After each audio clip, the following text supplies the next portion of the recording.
I'm not going to try. So, right off the get go, it will be a little all over the place without getting in your face. Here's hoping. So,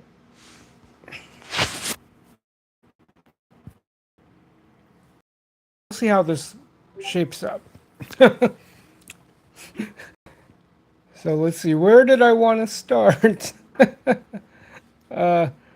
Hopefully, you guys get the reference in the description or the title. See, I'm already forgetting. So, and we'll see how I'm feeling, particularly when I talk about the n equals 1 experiment, such as, and of course, typically that's been, as I understood the concept of n equals 1, immediately comes to mind or immediately makes one think of dietary plugins, plug and chug, for all you math junkies out there. So let's see, where do I want to start? I think I put in there my n equals 1 and the respective corrections. As of right now, I am relaxing, and I don't know if I'll have a what's called a post liturgical nap. If you know, you know. But it is a little, I don't know what I call it, but it's a balancing act. Particularly where I'm at, for those already know about my situation work wise, you know what it is. And I've often already talked about taking advantage of the opportunity to breathe. Or, as I said back in the age of Rona, apologies for rehashing the point, but I got to take advantage of the free time because once I get a job, that free time is over with. Or when I get a job, that opportunity to breathe, it's not always going to be there, especially depending on the kind of work I take on. So I have been in a position where I'm able to do things I normally hadn't been able to do. And in certain ways, I gotta be thankful. And for those who are churchy or who may know their bibliography belonging to the divine, some will call it to whom it may concern, some will call it the universe, some may call it God. There is a concept in one of the passages about binding and loosing. So may have been, by virtue of being bound by my job, I would have been loosened by the pangs of worrying about expenses, even if one were to live paycheck to paycheck. So, and yeah, I may be bound to the job in question when I had a job, and I couldn't be loosened to do things in the morning, especially if you have a spiritual tradition where you conduct services or you participate in services taking place in the mornings on what would be often a work week. Most people's schedules, unless they work a swing shift maybe or a graveyard, that would be tough. So I'm taking this time to take advantage of that. As one door closes, another opens. As I've been loosened by the pangs, if you will, of employment, I am now bound to the state of what I gotta do in the meantime. So it's that give and take of free time and no free time. So it's gonna be a cycle of bondage and liberation, a bound and being loosed, being loosened, whatever that term is. So I have to, and I've been taking that opportunity to show my gratitude to the power that was that the powers that be, or in this case, the higher power that may be. So I've taken in the last month the opportunity. Hey guys, thanks for showing up.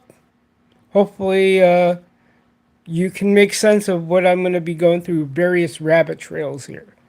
So, to catch you up real quick, I'm just providing a backdrop behind my exercise of vitamin G, as I think I put in my description. I got to tip my hat to the last call with Troy Pacelli because he has these themes, and I'm inspired that he has various themes. And today on Thursdays, he does what's called Thankful Thursday. And so I caught the replay, and it was a good reminder, especially today. And a lot of other mornings, I've been taking advantage of showing my gratitude to the power that may be. The power that, yeah, powers that be. The power that is. And paying forward that, yeah, I'm in what often would be seen as a cruddy situation, not having employment. Hopefully, the door opened during this time period. I'm walking through it, and hopefully, as I go through the space I'm walking into and through, it will open another door or another set of doors. So, thankful I still have food on the table. Thankful I still am able to communicate with you guys. And I can still communicate with people I love and care about. See, I'm just rambling again. Well, I'm going to segue because as of this recording, I'm digesting my meal that I just had after, and I referenced post liturgical nap. I'm relaxing. I got myself extra bites to eat, which also was inspired when I looked at my CGM. For those who may be new to watching this, it's called the continuous glucose monitor. And I think I mentioned in other impromptus, these devices, particularly, I think I mentioned already the two models you can get, quote, over the counter or through Amazon. Dexcom has a model called Stelo that you can get without a prescription. And Lingo, Lingo, from Abbott, they also do the Libre, Freestyle Libre system. They're on the 3 Plus. That's what I got a prescription for. So as I mentioned, my N of 1, N equals 1, as I alluded to about the dietary component inspiring that mindset of N equals 1. So I used my CGM after I got back during church. I'm very strategic about it. Just getting a read about what my body is telling me. So I go home and I finished the rest of the coffee I brewed this morning. I topped it off with some heavy cream. And I did a little funny. I'm trying to figure if it's still prudent of me to do it, but I had broken out. I broke off a square or a piece of a square or whatever's left of my Ghirardelli I had a couple days ago. I got the last square or portion, put it in my coffee with the heavy cream. I'm trying to give myself room to enjoy the food I ingest. While going back to the meal, I noticed that my blood sugar was running a little high per the CGM. And often I'm finding in the last week or so, a lot of my course corrections, particularly if I do ingest some food that's kind of off script when it comes to at least aligning my dietary strategy to what is termed carnivore. Again, as I mentioned in other impromptus, I didn't make a verbal declaration, but it was declared by the way I purchased food, my food choices. Are there some vegetables I'll indulge in? And that's the funny thing about my existing protocol, where I'm getting used to just buying cuts of meat. Like my course correction has often been downing some butter, bacon, or some meat of choice. I That would be my course correction if I saw my blood sugar running high.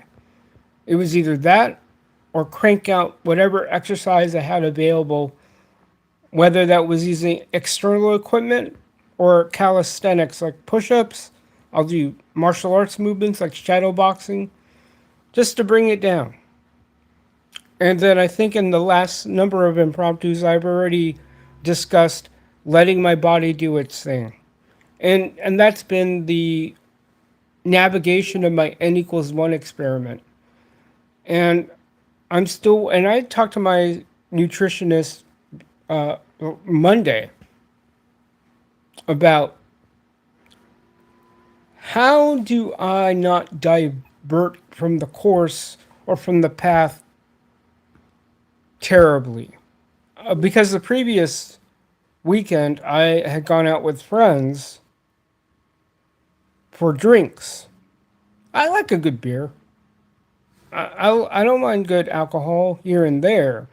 And I was at the pub with them, a pub that we went to that's by our parish.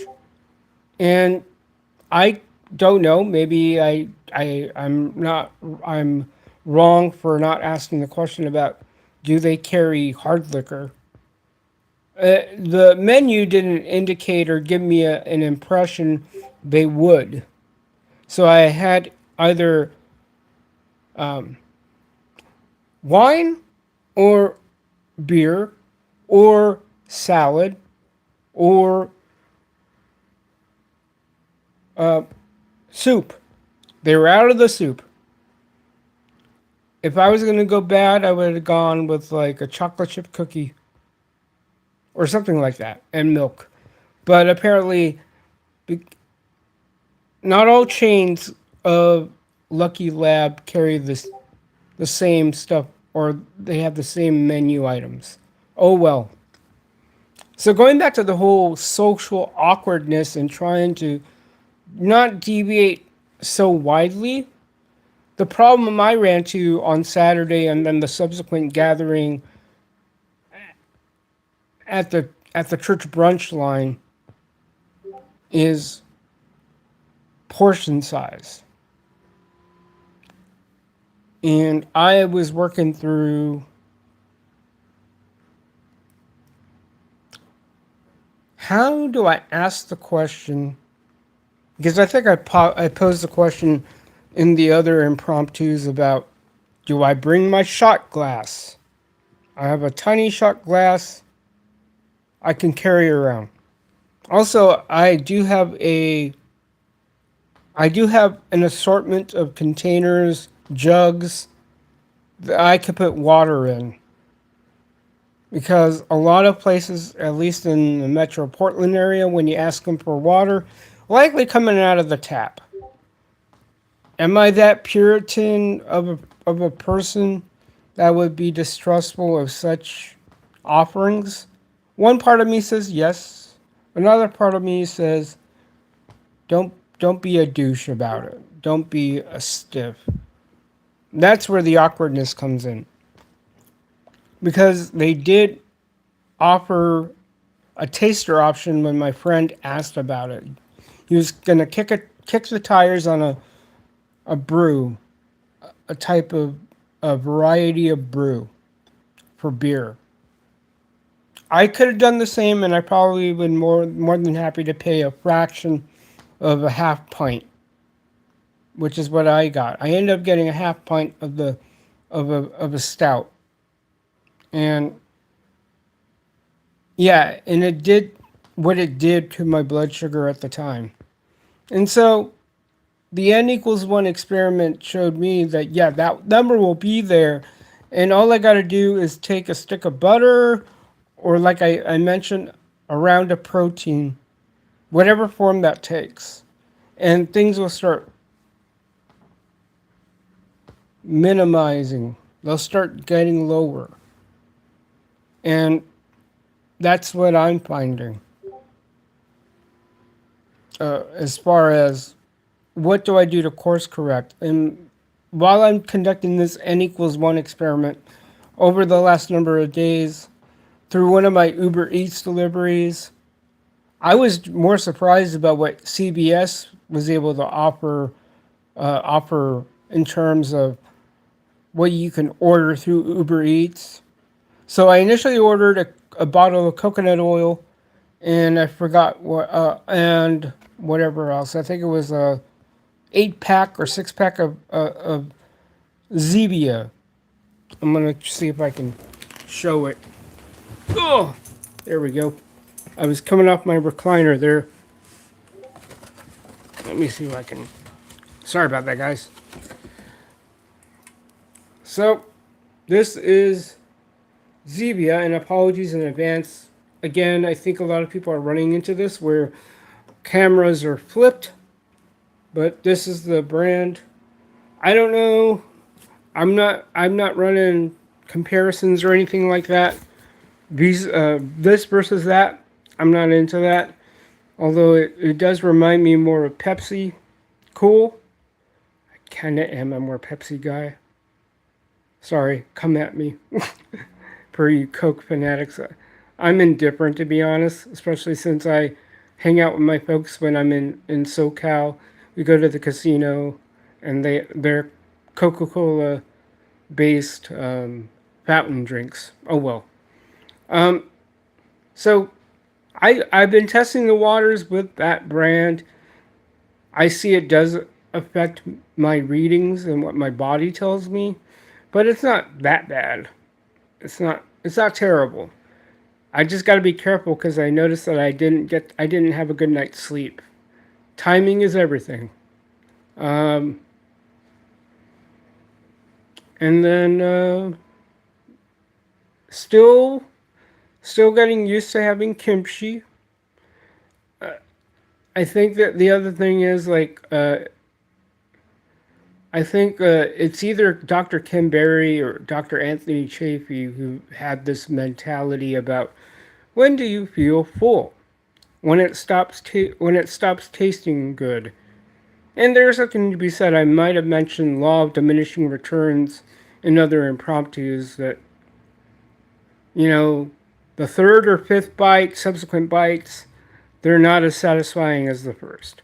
So that's something to keep in mind, especially as I just did a round of kimchi before I had my bacon, and I think I didn't even finish my round of patties. Uh, the kimchi, I just like put it down and like put it back in the fridge. I wasn't getting any more satisfied because I tasted more of the spiciness than the taste of kimchi. I just go, not anymore. And same thing with my bacon. Finished that up, and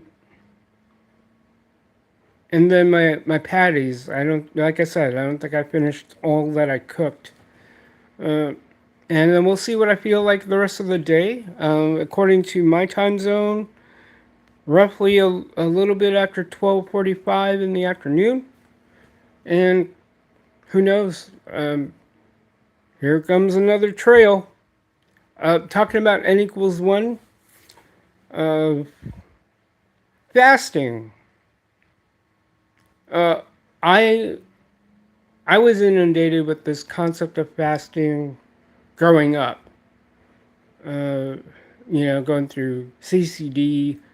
For those in the churchy world, that stands for Confraternity of Christian Doctrine. That's for folks who belong to the Church of Old Rome and those churches united to her, yada yada.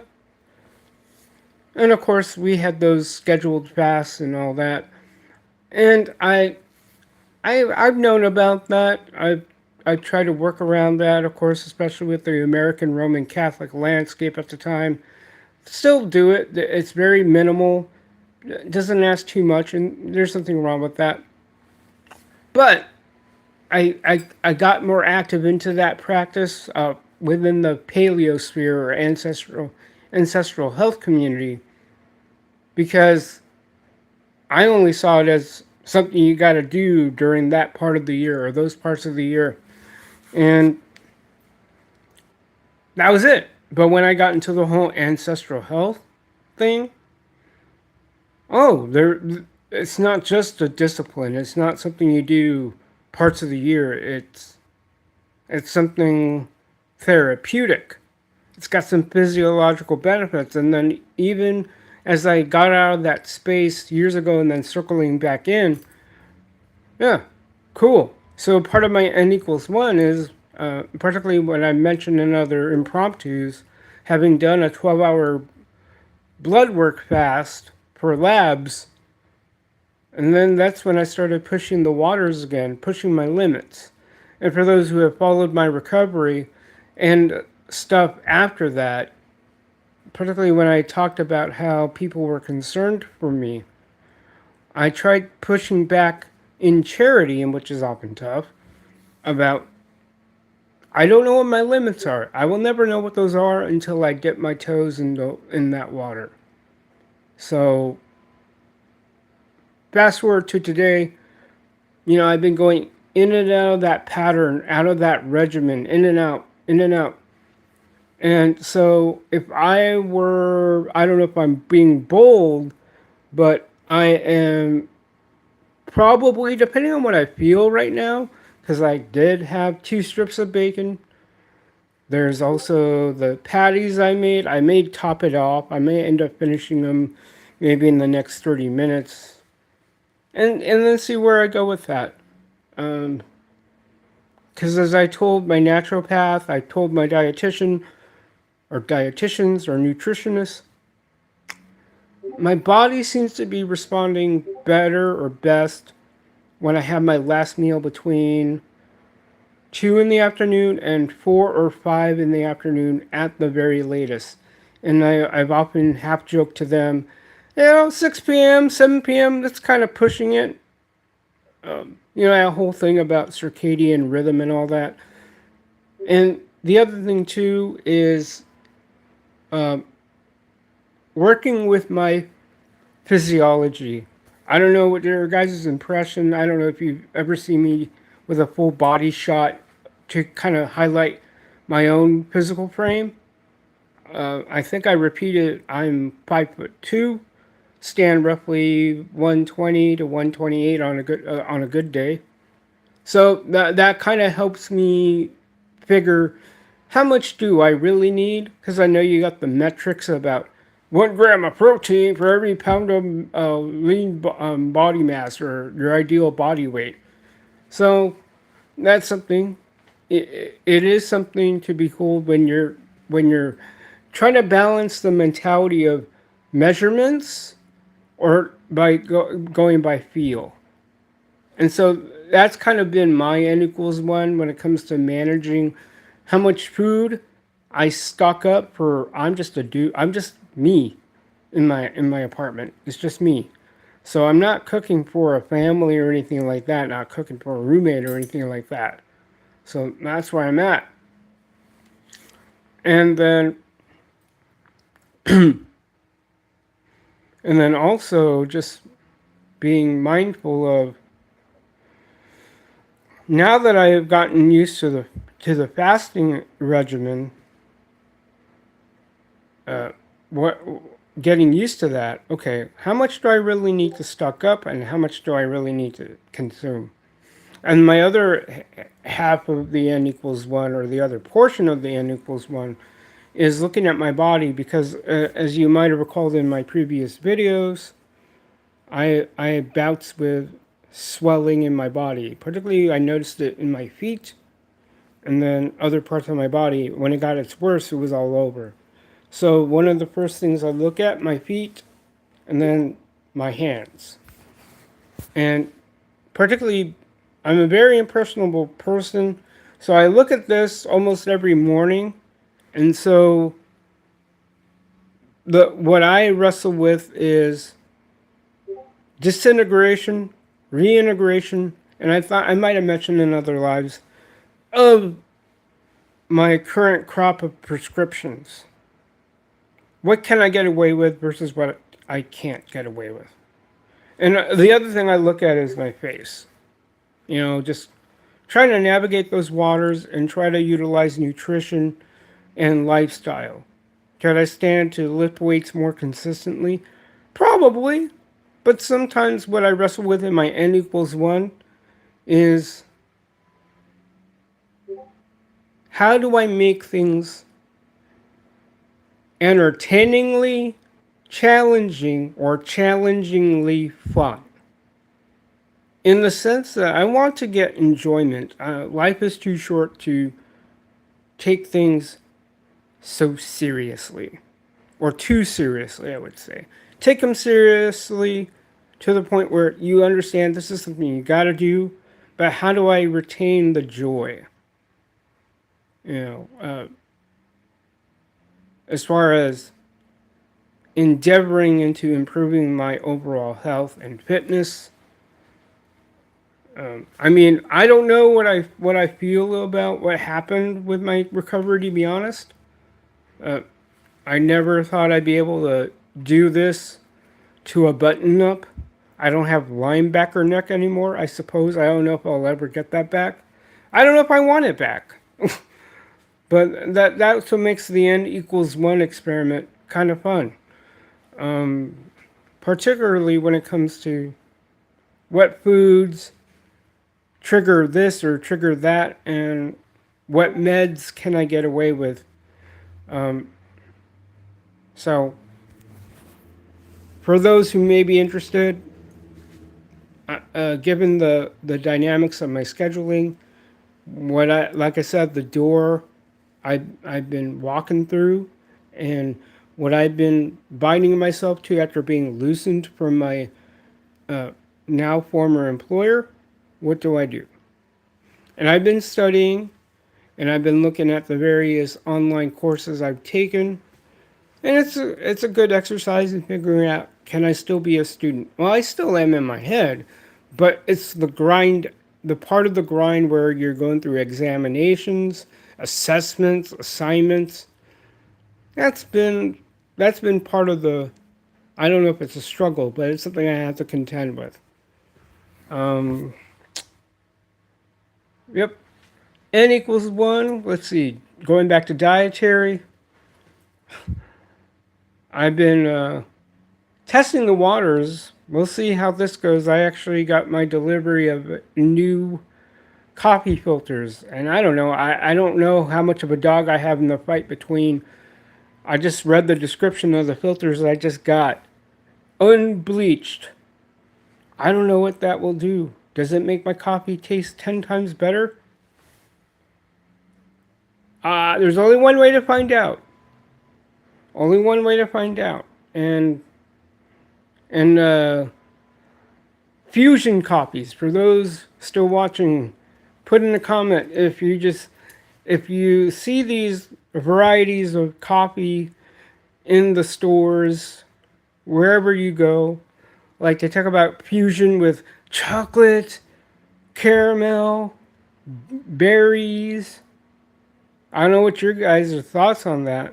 Sometimes I can't taste it. There was one coffee I ordered from a beloved monastery in Wisconsin. Shout out to Holy Resurrection Monastery in Wisconsin. If you know, you know.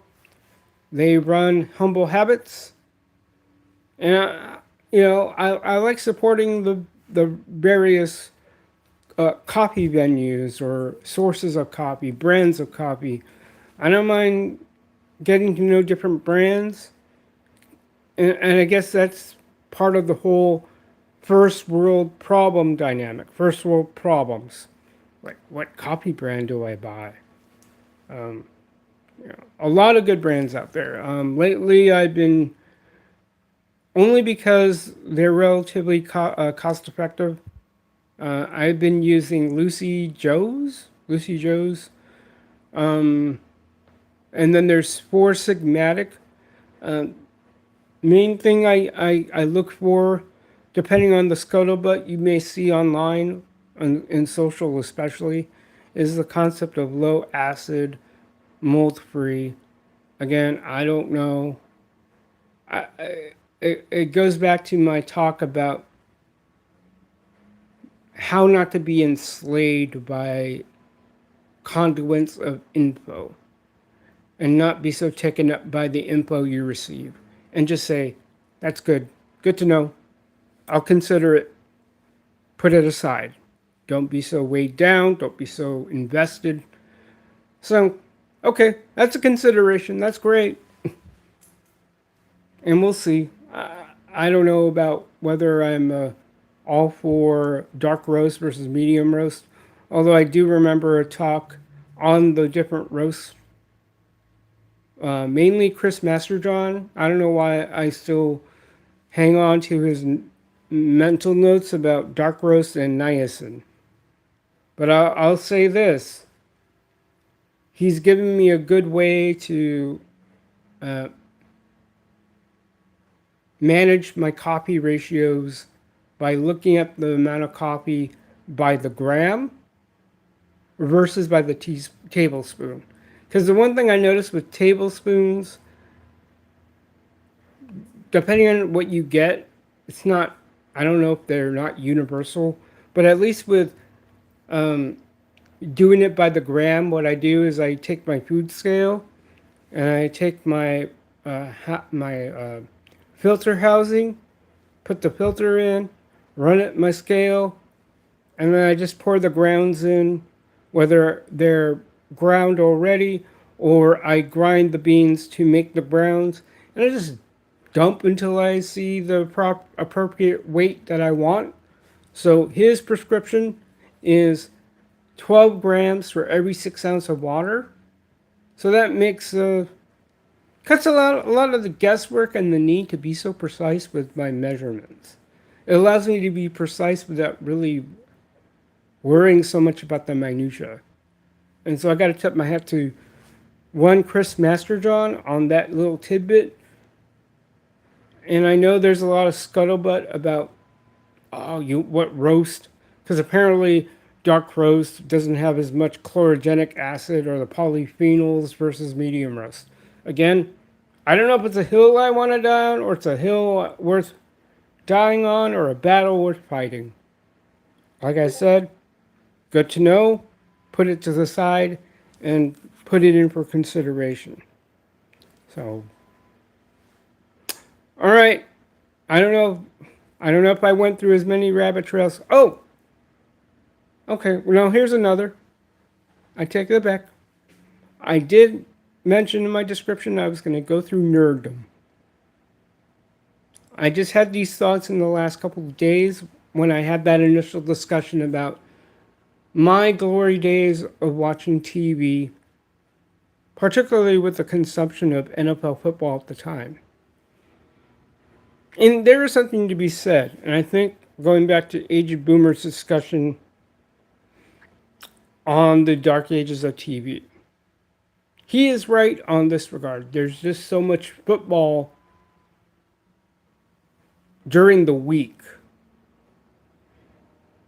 And yes, I did mention they're taking over, or they're taking the lion's share of the market share from the other sports leagues like baseball, hockey, and I don't know if they're one-to-one rivals, but the NBA, even though I'll say and I'll acknowledge there's a good chance the NBA is a bigger league globally because, at least with basketball, it's more internationally recognized because of the Olympics and other places like that.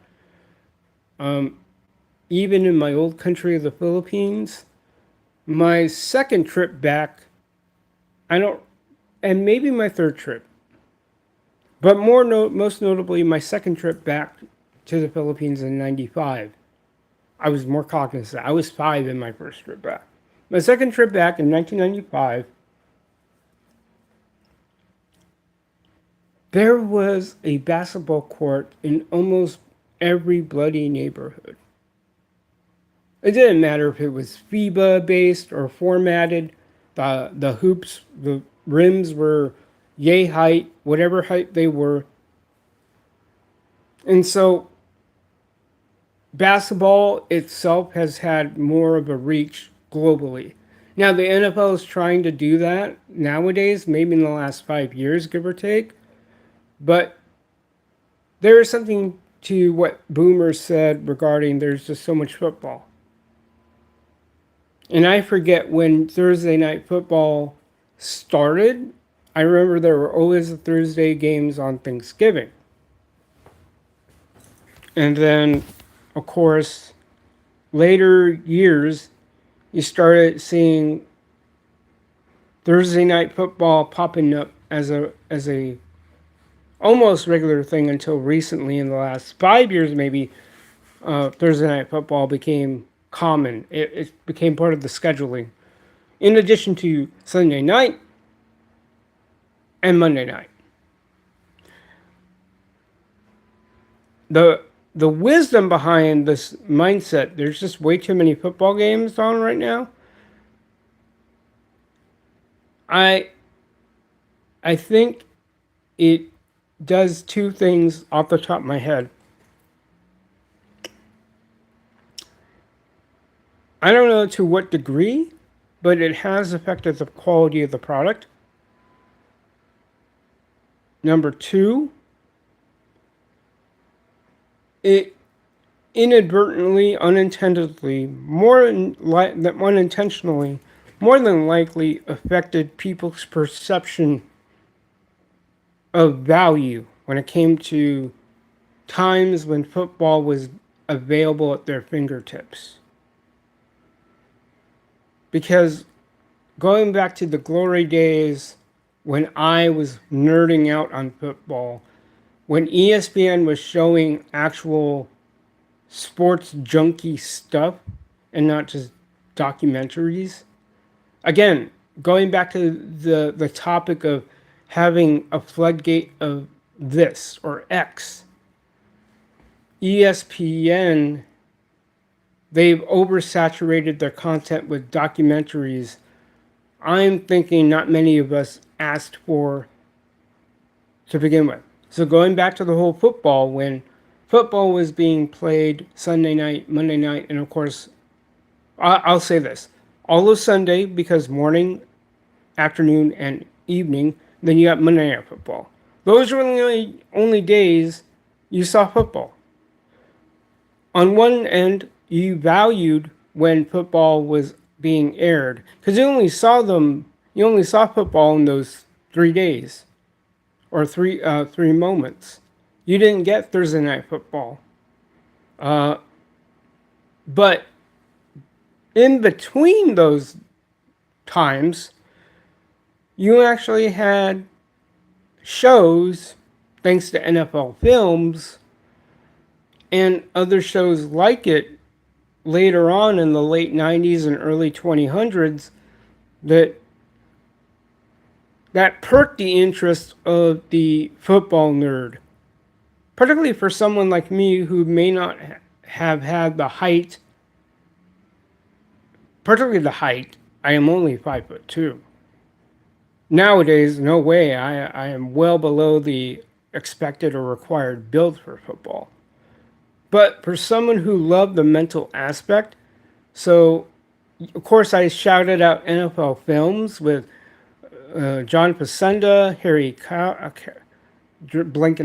Callis, Henry Cara, the new voice at the time, of NFL films and how they presented it in such a way that evoked all the senses, my intellectual spirit, my emotional spirit, the sentiment.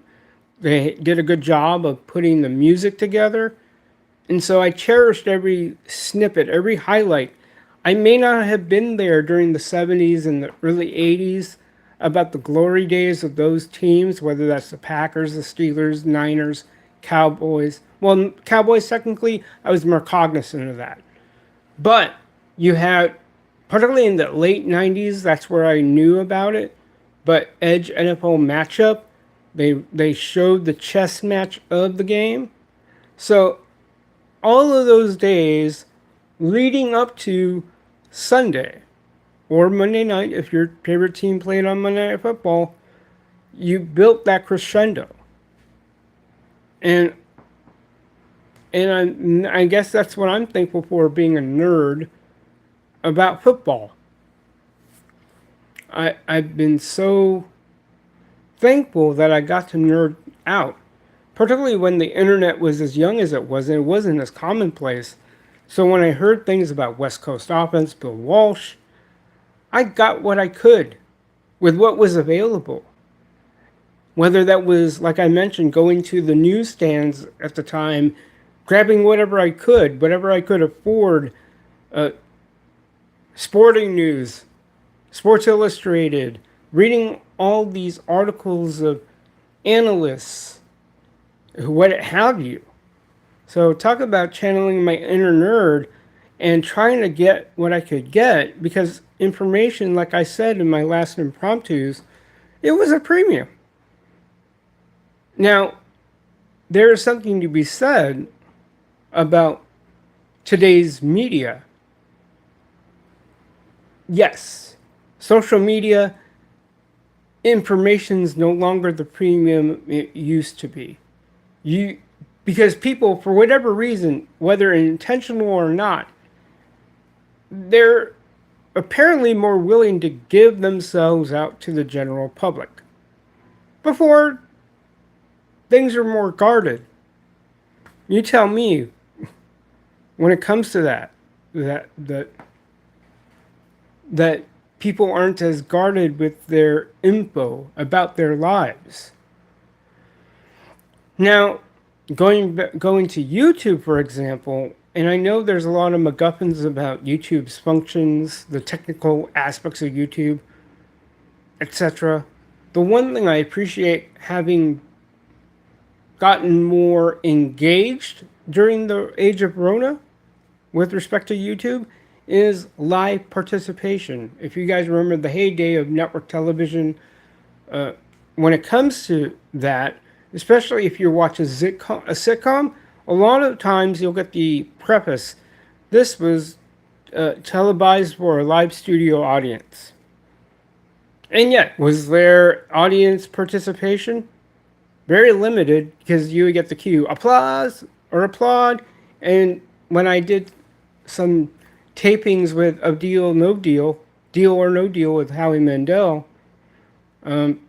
yeah, we were told to rile up and cause our own ruckus. And that was a trip in itself, being part of a TV taping as an extra. We would get cycled out. Talk about 12 hours worth, a whole day's worth of work.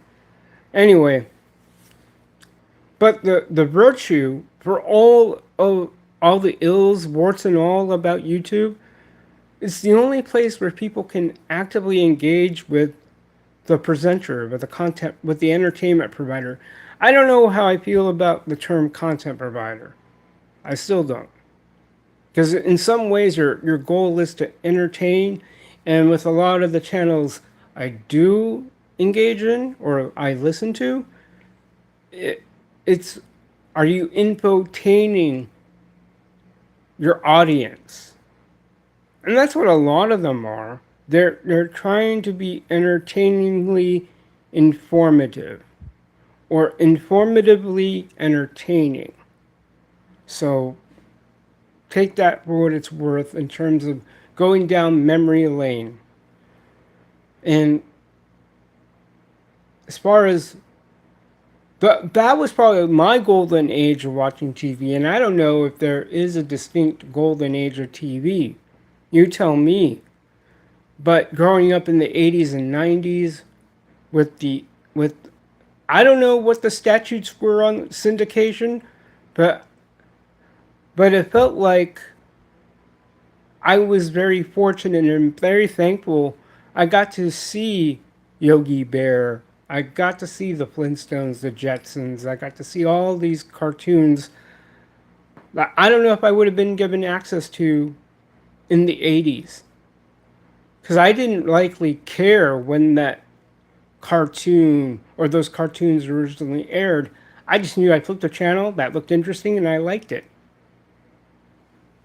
And I'm thankful for that experiment. That I got to know these properties without it being imposed on me by someone who was born during that era. Would it have helped? Possibly.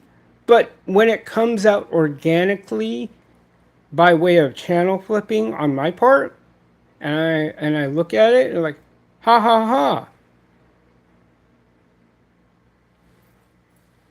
I wish there were more avenues for that. Now we have to go dig and claw, and thankfully there's some outlets out there that are providing that nostalgia kick without imposing it. I think I kicked the bucket on, or kicked the tires on a hopscotch. I think that's the name of the service. Didn't have as much as I thought, but hopefully with whatever contribution I made, there'll be more over time. We'll see. And I got to get on my Netflix and try to cancel that because I don't know what's left to watch. Tell me in the comments, guys. If you give me something good to watch, okay, I'll probably spend some time binging it. All right, guys. I promise. I'll catch you all in the next one. So until then, peace out. And again, as I often said during this impromptu, drop a comment. And I think I used to preface that like, let me know what you want covered. I'll do what I can to see if I can cover it. No guarantees, but I'll do my darndest.